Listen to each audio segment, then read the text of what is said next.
I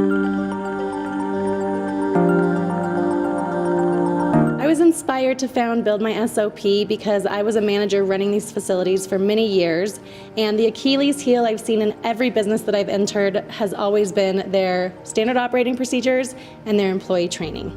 Build My SOP offers document management, learning management, and task management for our business owners and our managers. We're a really easy platform to be able to navigate and to be able to track and keep of all of the changes that you've made within the years of your facility being open.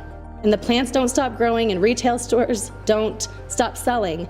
And so it's very challenging to keep up with this when you're also having to get product out of the door at the end of the day. People should sign up with Build My SOP right now because regulations are in place right now. Regulations are going to be in place in the future, and things are going to be evolving and changing as long as this industry is here. We're really a vendor that people can trust. We're helping people with their bottom line, creating homogenized products, creating employee accountability, and just helping them with that peace of mind at the end of the day.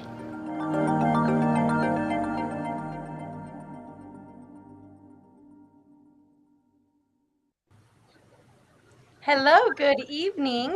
Welcome to another episode of Ask the Regulator. I am your host, Kady Cravens, founder and CEO at BuildMySOP.com. Joined with me tonight is our co-host, Tom Mohan, the former regulator of the Marijuana Enforcement Division and our VP of Regulatory Affairs. And then we are excited to have our amazing Customer Development Director, Susie Peterson, with us tonight also. So a little bit about my background and what led us here to Build My SOP. I started off as a janitor in a cultivation facility about almost 10 years ago. And I quickly worked my way up, overseeing 4 different licenses. From that point to now, I've worked in almost every position in the industry other than extracting material myself because I have no lab background, so I don't belong in the lab, although I have helped to oversee and run kitchens and laboratories. My last full-time job being one of the top 4 directors that got Willie's Reserve up and running in the Colorado market. In that experience, I got to work with Tom Mohan. So me on one side of the fence and Tom on the other. And Tom, I think this is a good segue for you to let us know a little bit about yourself. Yeah, I'll jump right in there.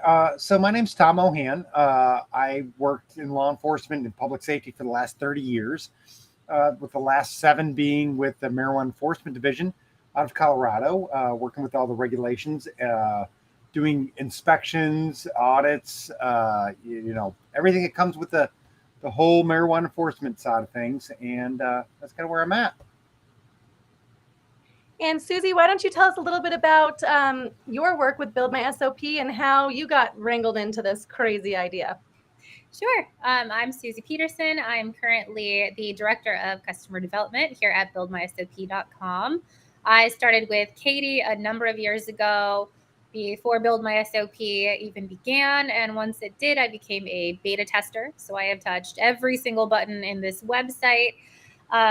And I am doing the onboarding with all of our new clients, making sure that they know how to utilize this site, navigate it, train their employees to get the best out of it.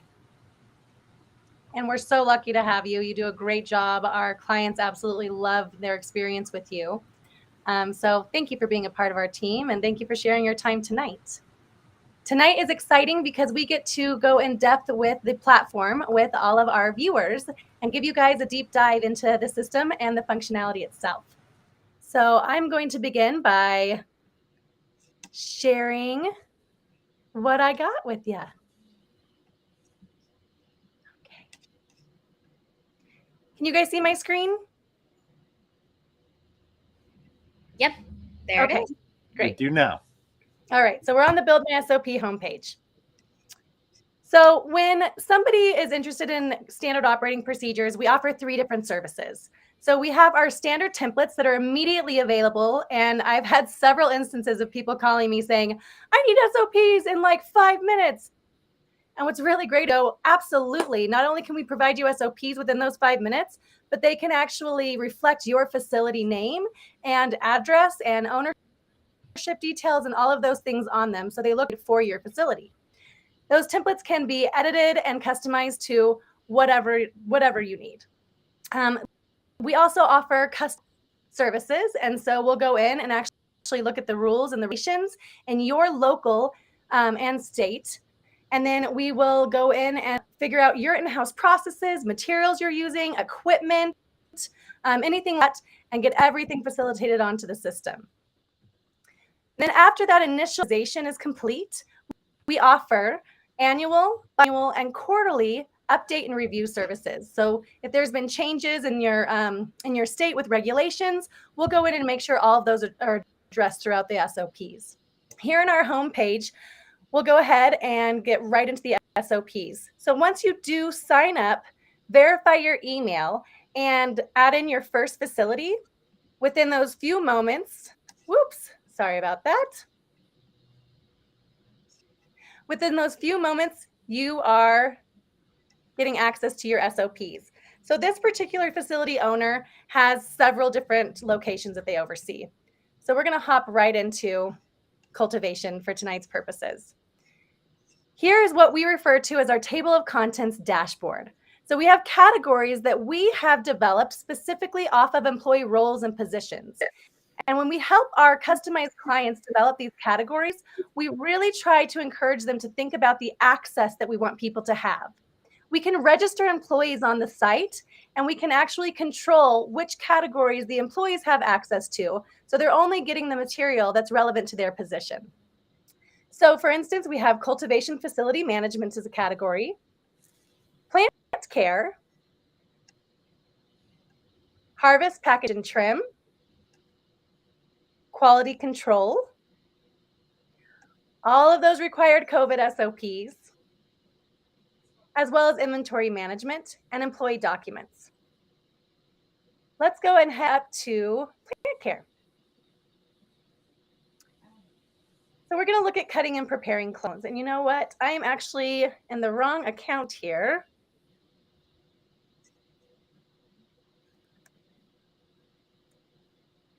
Sorry about that. I was logged in, and there we go. Okay. Oh, it's one of those days, right, guys? Yeah. All right. So going into cutting and preparing clones, all of your facility details get automatically put into every document. It's very important to the state. And Tom, I know we touched on this in a conversation a little earlier today, that those documents are for that particular facility. And so we want to see it reflected. Tom, why is that such an important thing for regulators? Well, the thing is that each facility in of itself has got its own specific needs, and you've got to have SOPs for each spot that you have. So, I mean, you can have like two different retail spots or two different cultivations, but the thing is, they've got different water usages, different garbages, different security issues. So each one is different in and of itself. Thank you. So this is what an actual SOP looks like. Today we're reviewing cutting and preparing clones. We review the purpose, the objective, whose responsibility is, any related documents. I love this section because you can link any logs or forms. And in a training scenario, you can actually review that log and form with the employee and review how to properly complete that. We'll review any definition of terms, and then we'll go over the procedure itself. You can add in pictures, hyperlinks, anything like that. For today's purposes, we're going to go ahead and edit this SOP. And we're going to remove an employee responsibility. So we'll go in here, remove that employee. Maybe we wanted to add in a step here. And here's where you would add in a hyperlink, a picture, anything like that. So we'll go ahead and save. Now this will stay in the edited version until we tell the system that we've committed it. So we go through our review process internally, and we've decided that this SOP is perfect. We're ready to take this on as our next version, and we'll commit this SOP. So if we go back into that cutting and preparing clones, we can look at which version we're working off of. So you can see here, 1.21, we're working off 1.21, timestamped and dated, which user made that change and what that change was. And you can see every single version of that SOP and go back to it. So let's look at the initial version that came out. And we can see the changes that we've made. There's some differences here under responsibility. There's no picture in the procedure. And we actually even have an entire other procedure C that wasn't in the first one. We also have the choice to make this the most current version of our SOP. The reason I love this, especially in a cultivation setting, in cultivation settings, sometimes we'll change one variable at a time. And then maybe we go through that harvest and figure out, we really were more successful in our last harvest. So we're going to go back to the other version of this before we change that one variable. And so we can make that the most current version.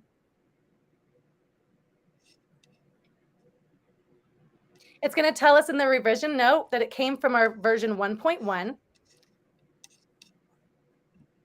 And now we see here it's created version 1.22, and we're working off of version 1.22. Some additional actions that we have. So we went through that edit. This is our ability to unlock, go in and start making edits. We can duplicate an SOP, also a great tool in a cultivation setting. If you have very similar processes, maybe you have 4 or 5 different treatment spray applications, all you need to do is duplicate that SOP, go in, revise your dilution rate, whatever your CPA or EAS number is. Maybe you have a return entry interval that's changed. Make all of those necessary changes that the Department of Agriculture and the regulatory department wants to see. And then everything else is the same. You fill up your atomizer, you spray the foliage top and bottom, you rinse out the atomizer, put it in the proper storage area, and that's going to stay the same consistently no matter what treatment spray application we're using. You can delete an SOP if it doesn't retain to you, or you can move it to another category if you want to keep it around. Maybe we're not using this process right now, but in the future we might be. We went over this version. You can also see what employees have been trained off of an SOP from a bird's eye view. And you can have an employee sign off and get trained right here. You can export an SOP individually, by category, or as the whole book.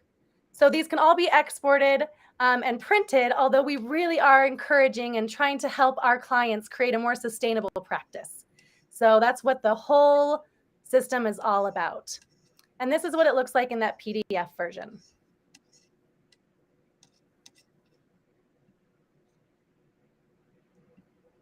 If you wanted to add a new SOP in, so let's say I wanted to add something between here, number 10 and number 20, disarming the alarm, maybe I need a whole SOP for opening the door. We're in cultivation facility management. That's the category that I'd like this SOP to live in. So I'm going to select that category. I'm going to give it an ID number of number 11 because I want it to be directly after number 10. Open the door. And then a couple different template options are available. So this template option is our SOP template. So it automatically sets up the purpose, objective, responsibility, and everything for your team to just put in. We're going to go ahead and save this SOP. We're happy with it. We're going to commit it. The system does require a revision note. We do help people with GMP and ISO certification. So that's definitely something that we want. And this is just going to be our initial release. And we'll go ahead and commit. And so now you can see here in our table of contents that open the door SOP is right in line, just where I wanted it. So we have tons of SOPs for every facility type, as well as logs and forms. These are a lot of logs and forms and a lot of SOPs that you don't really know you need until you know you need them. So for instance, alarm event logs, we have security surveillance access logs. We have an SDS update log. In a cultivation setting, we have worker protection standard record keeping forms. So let's go ahead and review what that might look like. When a treatment's being applied, you need to record that application. So we've created something that can be easily printed and used in your facility. All of these forms and logs can be customized. You can create your own categories on the platform. You can literally make this whatever it needs to be for you. All right. Tom and Susie, did I miss anything on the the table of contents? Or is there anything that you guys wanted to add on about any of our No, I think actions with that? you grabbed it all. Okay, great. So let's talk a little bit about employees and how we're able to really use for employee training and creating that employee accountability.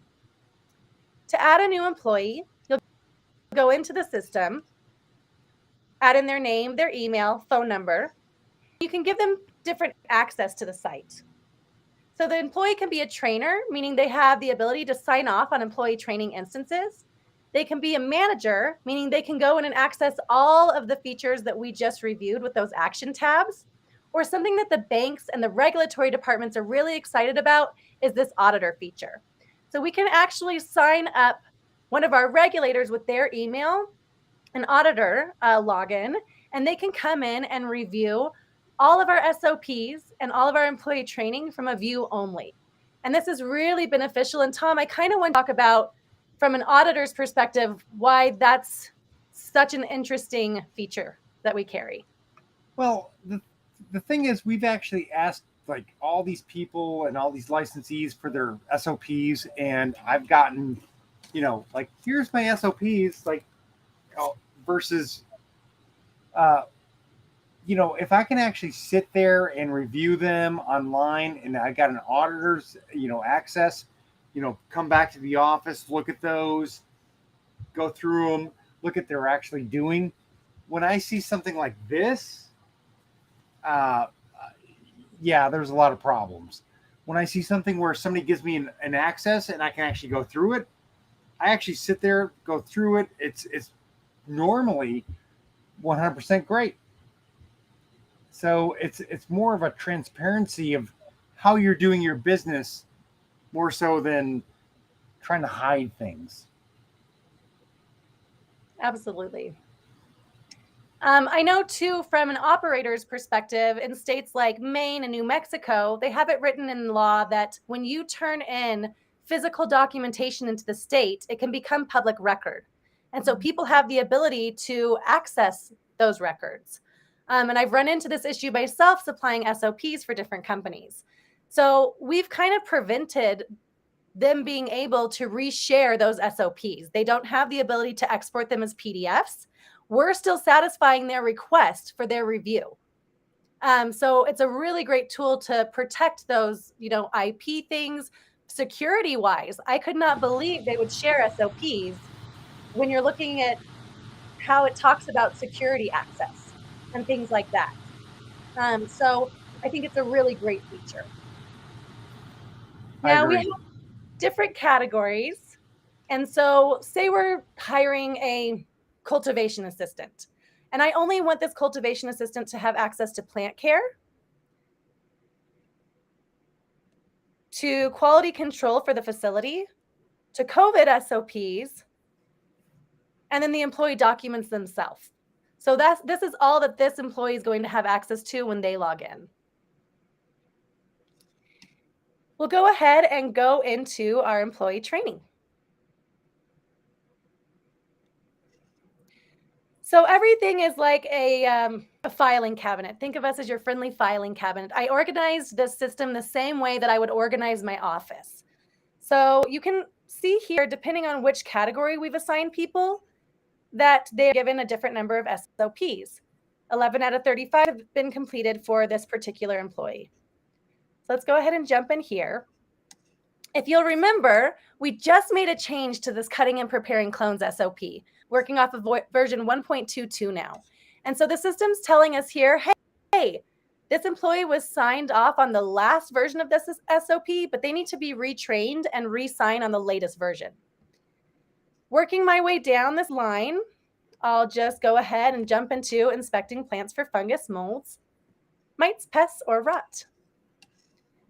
So in a training scenario, I'm walking through this with my employee. We're reviewing everything. Here's how you can add on any videos or hyperlinks taking you right into relevant links. I love that feature too, especially if we're doing an emergency procedure and there's a particular eye wash station or something like that. We can add in the exact one that we're using in our facility. So I'm Kady. I'm going to go ahead and sign off as the trainer here. I can also use a save signature. Whoop. And I don't have my stylus, of course. And I'm going to go ahead and get Brittany all signed up. And save. And so now I have a time-stamped and dated SOP of Brittany completing this training. And I can use either a desktop or a tablet to conduct this training on site. I usually like to have it there right when we're performing the actual, SOP for the first time. So when the procedure is being performed for the first time, I like to walk them through the black and white written. This is how we do it. Actually do the procedure itself, and then we sign off together. Tom and Susie, is there anything you wanted to add on? Can I jump in real quick? Please do. So I think the big thing is, so when you look at, I'm going to go with the big thing that everybody thinks about is like the ID check at the front door. When you look at the procedure, when were you trained on this? How long ago was this? What did you learn? And that's where I think the big issue is, especially when you get a violation for that underage sale or even allowing somebody under the age of 21, 18 medical into a restricted access area. Huge deal. So what was that employee trained at? And more so, this goes to the licensee, the people that own the place. Did we train them right? Did we give them the correct procedures? And this is where it's at. Yes, we did. Here it is. And they signed off on it, 3 weeks ago, 2 weeks ago. So yeah, I think it's very important. Well, and I know states like Illinois too are requiring you prove how often you're doing trainings, and there's certain procedures that they want employees trained on. Yes. New Mexico on an annual basis. One feature we have that I think is really helpful for those states is being able to review an SOP sign off. And so we'll go into arming and disarming the alarm system. And now this is actually telling them, okay, these are all the people who have been trained off of this particular SOP, and we can go in and look at the completed version itself. So we can open this up as a PDF. And there we are. Also, in a scenario where somebody was maybe terminated because they didn't properly follow protocol, they report to the state that they were wrongfully terminated. You can easily come up with this document, attach it to an email, and say, actually, here's a signed, dated instance that employee was properly trained on this. So don't know what to tell you. All right. Susie, I think this is a good segue for you to talk a little bit about the scheduling features. Perfect. Yeah, so let me go ahead and share my screen with you. 1 second. Let me go ahead and allow access to this on my laptop. Okay. So we're going to go ahead and will it let me share my screen? Let's see. And it looks like I'm actually having an issue of sharing my screen with you guys. So give me 1 sec while I figure this guy out. I need to go into my permissions. It was asking me to restart my software. I didn't want to actually have to do that if not necessary. Let's see.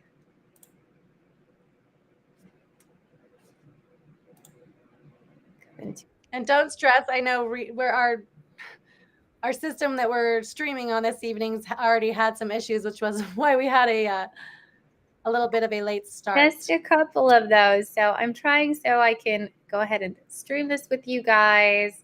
We did this earlier as well. Had a slight issue with it.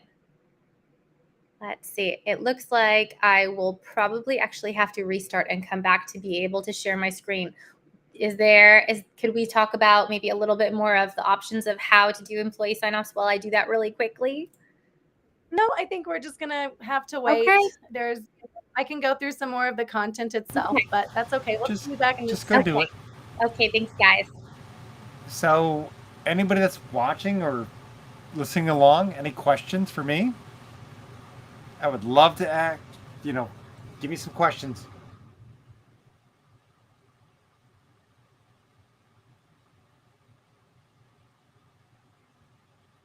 I mean, I think there's a lot of reasons that things need to be monitored. David, and me as a consumer, and especially now in my 30s compared to when I was 16, 17, whatever, in college, I don't know what I was being exposed to. So back in those days too, there were so many pesticides, so many, what water did they use? Molds, yeast, all these different things that we now test for, which is a wonderful thing. So, I mean, your marijuana now, yeah, it's more potent, but it's also more safe because you've got all these different testing guidelines behind it versus what they had yesteryear. Like, hey, what do you got? I got weed. Yeah. Well, yeah, and I didn't know if I was going to be, exposing myself to an indica or a sativa, and before I knew anything about the science of the plant, something could make me really tired one time when I smoked, and all I wanted to do was sleep. And then other times I felt, energetic and good. So so I think there's a lot of reasons that it's being monitored. Also, and Tom, you've been through this yourself. We just talked about it the other day about the portion sizes with edibles. Oh yeah. And overseeing programs within that. And people have been really hurt because they've consumed something that they didn't even know was infused. I will tell you a story, and I'm going to try and keep this as generic as I can. But there was a story back when so a cleaning crew went into a mountain town people go to a ski area, they do whatever they do, and they leave their stuff there because they can't take it back home with them. And this cleaning crew was from Europe. In Europe, fancy chocolates were a thing.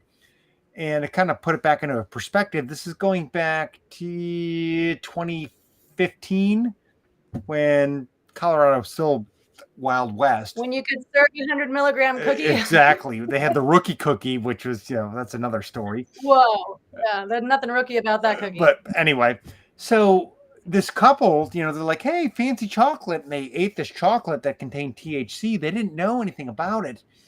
And a long story short was one of the two of the couple actually passed away because of it. They didn't have an overdose, but it actually, exacerbated the problem. They actually had an underlying medical condition, but nobody understood how much marijuana to put in things. So that's kind of where the regulatory side came from, was let's kind of find out how to solve these problems. Let's work with it so everybody knows. And this was actually pre-universal symbol. So long time ago. It was pre-universal symbol. It was pre, the packagings having to actually be in the increments of those little milligram dosages. Yes. And I've been in those situations. Showing my age. I'm old. Well, that you started about the same year I did, 2014, right? Yes, 2014 when retail came on board with Colorado is when I started. Yeah. And that was a lot of 2015. Times they didn't know, to put these standards and rules into place until unfortunate events like that do occur. And that's kind of where we kind of found a whole bunch of this is how does this work?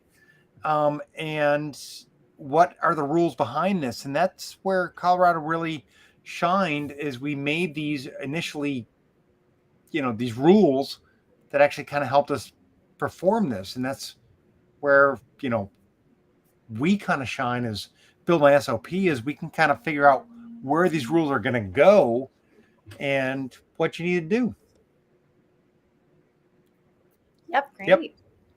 But I do believe, it's when things go federally legal, we're going to see a really big shift. Right now, it's been really exciting, especially in states like New Mexico, where it's all about this small business. And I'm seeing a lot of families and, close friends and things like that opening these businesses together.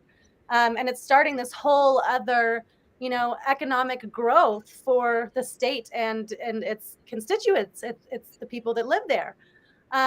So I do think that there is going to be an unfortunate turn of events when federal does come legal, but we'll have to see. cross that bridge when we get there. Yep, we'll see. So Susie, go ahead. See, we can always find stuff to talk about, Tom. Perfect. All right, you guys. So I am going to be sharing my screen with you. Can you see my buildmysop.com homepage? Yes. Perfect. All right. So I am logged in as a manager right now. We're going to go over scheduling from the manager viewpoint. And first thing I'm going to need to do is set my facility schedule. So by doing that, we're going to go under facility, go right down to facility schedule here. And it's pretty easy peasy. You're just going to check which days you're usually open and then go ahead and set your times for those days. So maybe Monday through Friday. This is a retail store, so maybe we're only open till 5 Monday through Friday, and then we're going to be open a lot later on the weekend, depending on what the rules are for your state. Go ahead and press commit, and we're going to save those changes. So it's been successfully updated. Now, every employee will be able to see that when they look under my account, under my schedule. They're able to switch to the facility calendar here, and they'll see here that all the days are changed, 9 to 5, Monday through Thursday. Next thing I'm going to do as a manager is I'm going to set my employee schedule. Actually, so there's an exception to the rules. So that's our typical schedule, but we can go ahead and set any exception we need. So holidays, any day we're going to have a differing schedule. So we'll just say we're going to have construction on site. So we're going to have a limited amount of hours, but we are going to be open. But we're going to be open from 8 a.m. only until, let's put 1 p.m. for this day because construction's going to start. We're not going to repeat it yearly, but we're going to go ahead and save. And again, I can add another one from here if I need to, put in any exceptions to the rules. All the employees are going to see that, and their hours are going to be limited for that day. Then I'm going to go ahead and I'm going to set my employee schedule. So go under facility, and under the employees menu, we're going to go into employee schedule. You'll be able to search and filter by employees at the top here, either by their name or by their position. So it can make it easier for you depending on how many employees you have at your facility. You'll have your facility schedule here to refer to, and you're going to go in, same thing, one by one, and each day click a typical day, week schedule that they're going to work and change their hours here. So let's put, she's going to work 9 to 5. And she's only going to be working 4 days a week. I'm going to go ahead and commit that. So that's going to be reflected on her schedule as well as any manager view. And there's also an option to sync every employee's schedule to the facility schedule. So this is great if you want to start from scratch, sync everyone to the facility, and you're redoing all of your scheduling. So we've committed that one, and we can go on back. And once we are back to our homepage, I think Kady is going to show us how to request a time off from an employee. Sure. Can you show us the actual schedule itself on the homepage? Yeah, of course. So everybody's going to have a very similar homepage at the very, very bottom. Everyone is going to have their own personal employee schedule here. So it will tell you what my personal work hours are. And if there are any schedule requests that have been made by a manager to an employee, they're going to show up in red on the calendar here. And you'll be able to click that link and it will bring you to a page where you can either accept or reject that request from your manager. Awesome. So this system really was built from an operator's perspective, for someone who's been doing it many, many years and out of pure pain. It's really built to help managers and employees hold each other accountable. And it's built for managers to be able to document all of those things that happen in and out throughout the daily operations. So like schedule requests and task management, which we'll get onto next. So I'm going to log in as an employee now.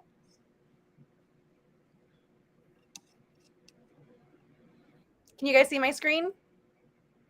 Not yet. Here we go. Yes. Nope. There we go. Okay, it takes a second. Okay, so here's my schedule. And here it looks like I've been scheduled a new shift. Now I need to go in and actually request some time off myself. So here's that shift that my managers asked me if I can go ahead and come in on the 29th from 9 to 4. I'm going to go ahead and let them know that, yes, I do accept that shift. But I need a day off. So we can come in and let's see when I'm scheduled on the 30th. I need a pay time off day. And the reason is personal. And I'm going to go ahead and save that.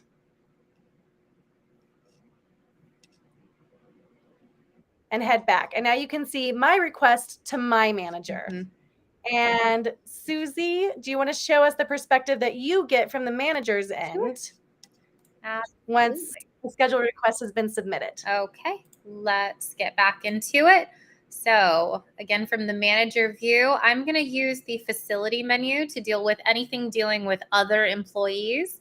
So I'm going to go down to the schedule requests under facility. And here I should see anything that has now been requested. So she is now, there's Samantha Smith, the employee that we're working off of. So I see that. Go ahead and deny me. Oh yeah, of course. So here, just so you know, we have where you approved it. I can see that you've approved the one here. And here we go. This is what you said, pay time off. I can either accept it or I can reject it. I'm going to go ahead and say, no, thank you. We really need you that day. So manager notes are required for the rejection. So I'm going to say, we really need you this day. Please request another day off. And I'm going to go ahead and save. So that should have been sent back to the employee for their review with my explanation. And it should say at the bottom, requested by employee, and I had rejected that one. Awesome. Yep. And then now we have history of all of these different communications about scheduling and time, right? Awesome. A joke I've been using lately, and sorry if it's bad, but if we learned anything from the Johnny Depp and the Amber Heard trial, it's that if it isn't documented, it didn't happen, right? We all know what hearsay is now. And I often joke about that as a manager because a lot of times when we're getting some bad feedback, a lot of times when you're a manager, things just didn't happen, or maybe you imagined that happened, or that conversation just never was there. So I really wanted to create a system that actually had all of this stuff documented, so I wasn't talking to a wall anymore. And so I know a lot of our clients are really using this feature, and we've received some great feedback from it. Right. Why don't we talk a little bit, Tom, about task management? Susie, I'd like you to kind of walk through creating a task. And Tom, when Susie's done with that, I'd like you to kind of talk about why this is such an important tool in the risk mitigation, standpoint. Yeah, sounds good. All right. Absolutely. Let me go ahead and share this with you guys. We'll get back into this account. And we're going to go again under the facility menu. we're going to go down here under task management. Again, you're going to have that wonderful search and filter box at the very top that's going to help you search through all the tasks that you make by different criteria. We're going to go ahead and we can add a new task. You're going to select which category that task is going to be under. So we can say bud tenders for today, what our task is going to be. So we can say sanitizing your workspace, a detailed description if you need to, the estimated hours that it should take. I honestly don't think this one would take someone very long. How frequently? So at discretion, daily, all the way through yearly. The number of total employees you would like to assign this. So if you have a total of 4 bud tenders working every day, you're going to assign this to all 4 bud tenders on a daily basis. And the sequence is just going to be the sequence for the system to keep something in order. Next, you're going to choose the type of employee that is allowed to be assigned this. So we're going to say basic employees, trainers, and managers can all be assigned to this because they all need a clean workspace. Enabled just means that it is enabling on the system, it is enabled to be assigned. So you can also unclick this, have a list of tasks, but you're not yet ready to assign those to employees. So they're kind of just on the back burner. Next, we have our auto scheduling feature. So we do have a program that runs within our software on our website that after a few weeks of gathering data of your tasks and who you assign them to normally, it actually has a very sophisticated way of starting to assign them itself. That's all explained in great detail in our how-to guides and our owner manuals. And then you can choose which day of the week you'd like it to be allowed to schedule and go ahead and press save. And the last step here that I really appreciate, you're going to go back into edit, and now you're able to add supporting documentation.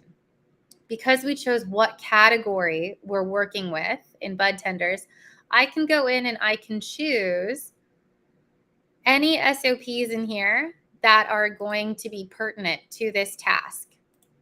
And I've gone ahead and saved that. So now that SOP is attached to this task for employees to review anytime that they are going to be doing that. So I can go in and search now through bud tenders and see specifically, here's the one that we just created.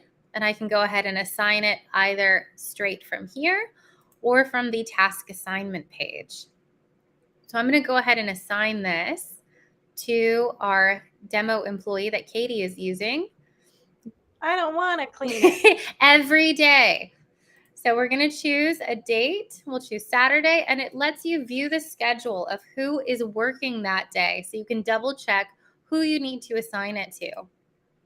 Also down here, it will let you know who it's allowed to be assigned to. So in this case, every employee. So I could click up to 4 of these that I would like to assign it to.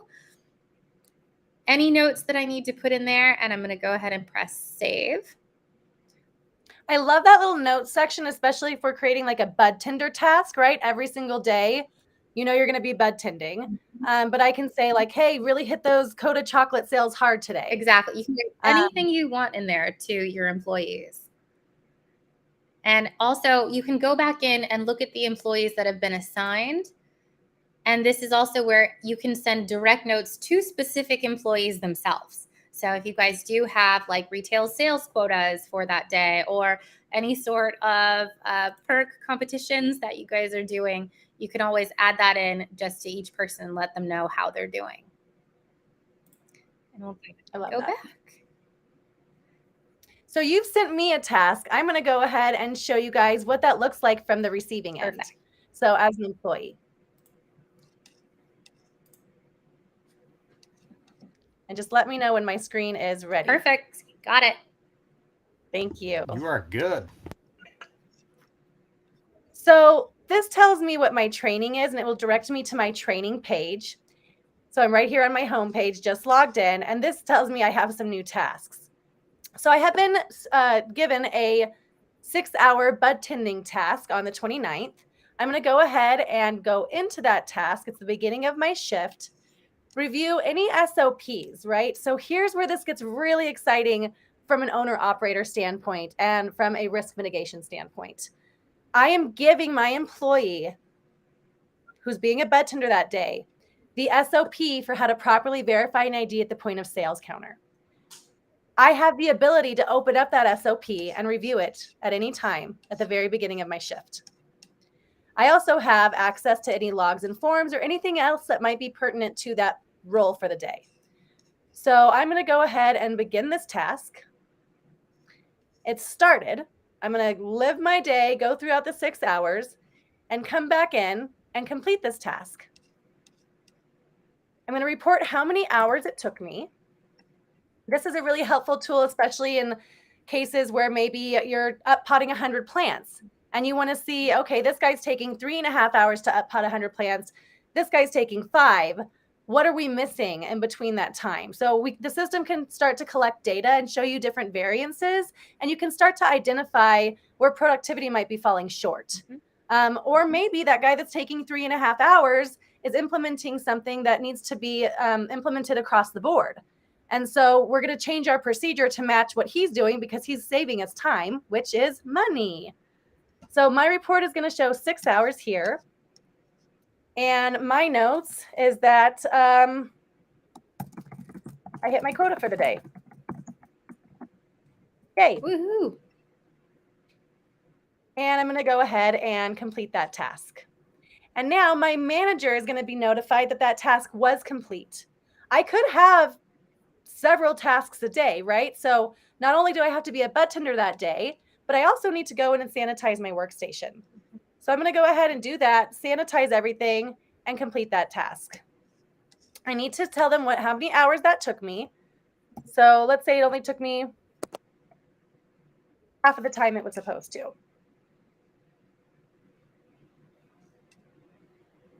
And I go back in and I only have one more task that's not complete. And it looks like that one's not actually scheduled till the next shift. So I'm going to go ahead and leave that one alone and go back to my home page.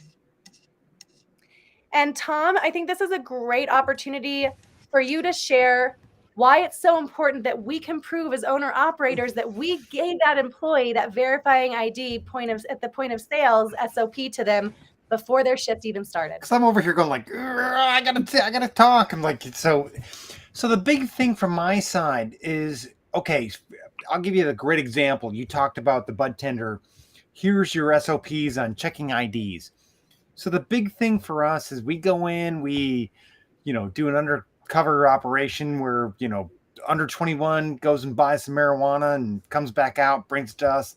Kind of the first thing we do is going back in there like, okay, what happened here? Why did this happen? And we always ask for training records and SOPs. So what happened? Why did, do you sell to minors every day? Or, what's the deal? So I think this is a great deal when you look at the fact that, like, hey, the licensee, the owner of this business is saying, we've done everything we can. We gave this, the operator, the bud tender, the person that's checking the IDs to let them in. Here's, not only did we train them, which we normally get from 6, 8, 10, 12 months ago, but today they actually got the SOP in their email. Like, oh my gosh, can you not get any, more blatant than that? Like, they looked at the email, they read the SOP, and they failed to do it. How do you hold the licensee responsible for that?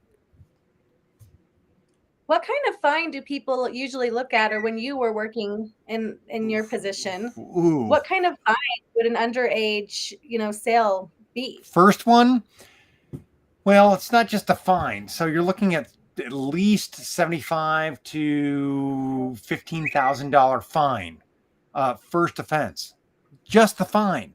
Then you're also looking at the training aspect. $500 minimum? Yeah, well, to $15,000. Well, so there's no minimum, there's no maximum. They've got like a prescribed, and the prescribed, what I've seen is $7,500 to $15,000. Okay.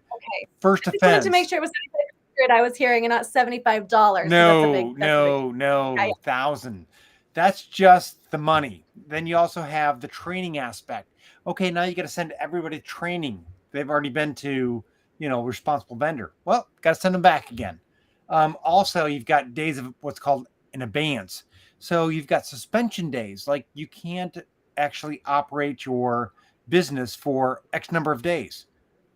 10 days, how much is that worth? It's not a fine. Probably my rent for the month. It's not a fine, but it's also you're not making money that day. And that's what licensees are trying to do is make money. So if you actually look at one simple act of allowing somebody in to buy marijuana under the age of 21, you're looking at, oh my gosh, $75,000. When you actually look at the whole, everything that's going on or more, it's not worth it. When you can actually sit there and say, we gave them the SOPs, here it is. It's not our fault.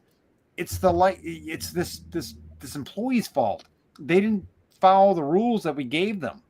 And that's where the SOPs come in. And from an ex-regulator's perspective, if somebody were be able to provide all this documentation to you, huge. What would the difference look like? So the big thing what they're looking at is that, like, what did the licensee do to stop the underage sale to a minor? And they did they gave training to the employee on how to look at fake IDs, underage IDs. They looked at UV lights, magnifying glass for microprint. All these different things take away from the licensee and put it back on the employee. So training, and SOPs are what takes away from the licensee. And this can be used the other way around too, right? I know we've talked about this on our podcast before. Employees are begging for structure in this space. Yes. And if they get, reprimanded for not completing a task correctly, and they're able to reference back and they have access back to the SOP, and they can say, please show me in this process what I missed and where that's at. Well, and maybe they didn't make an update and it's not actually there and they weren't retrained on it.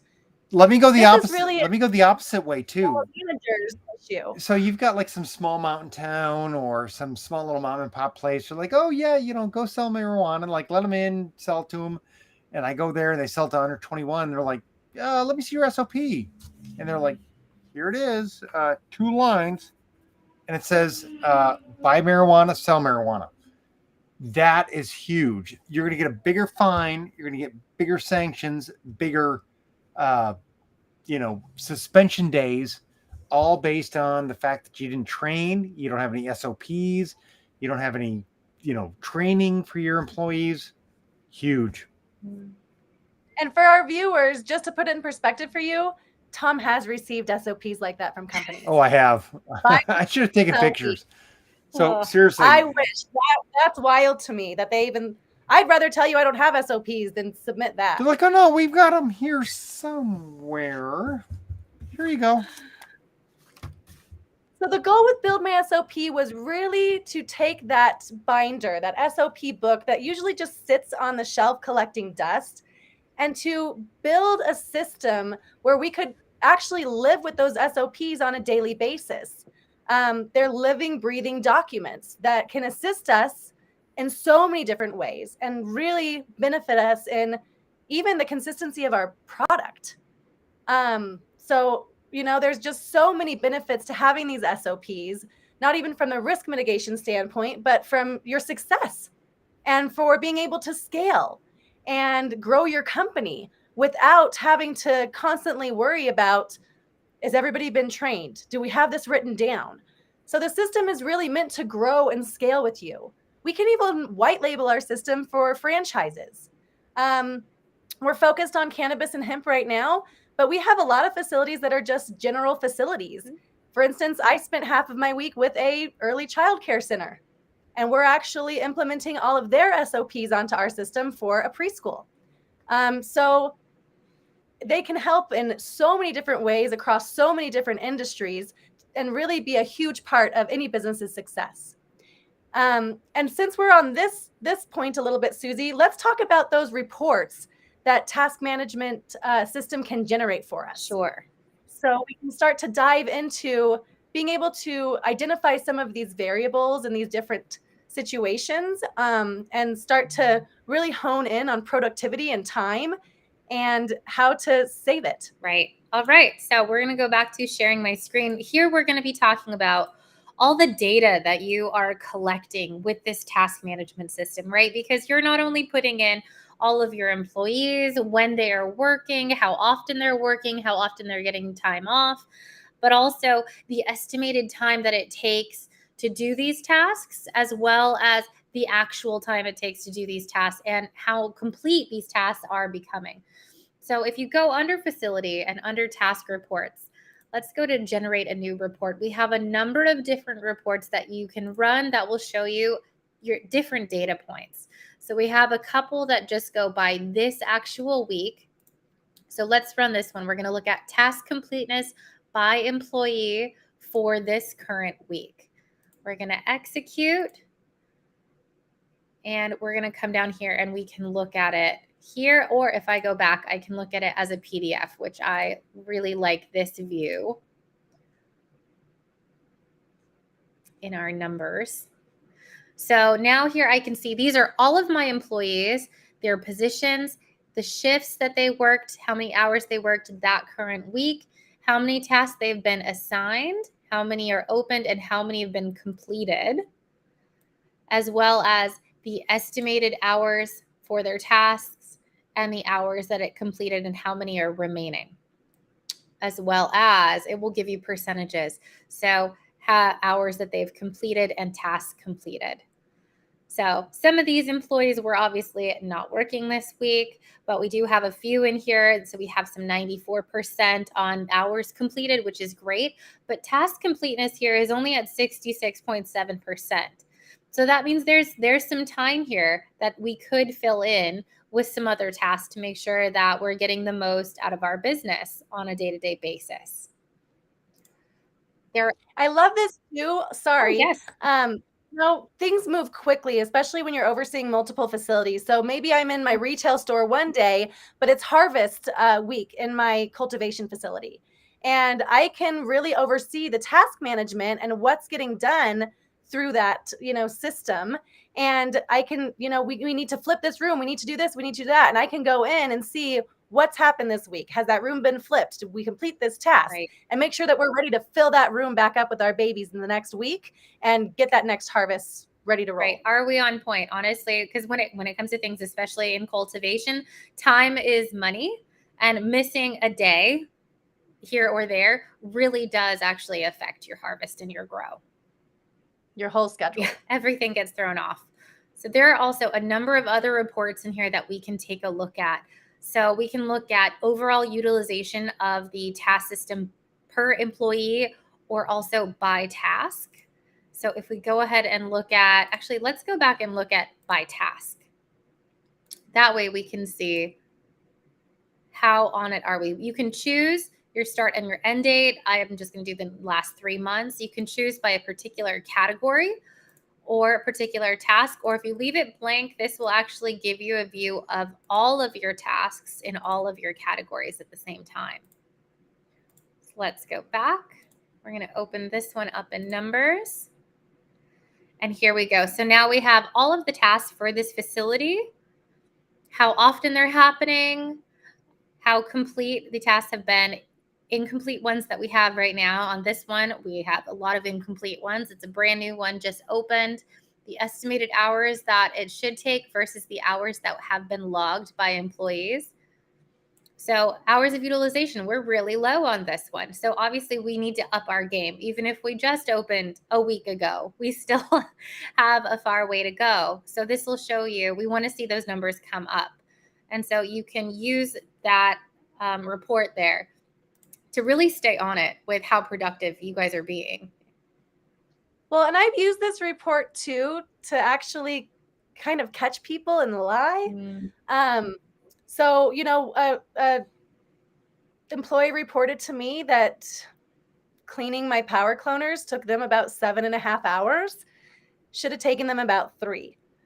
So I was able to go into the cameras and see that 3.5 of those 7.5 hours were actually spent on that employee's cell phone and not even touching product or anything.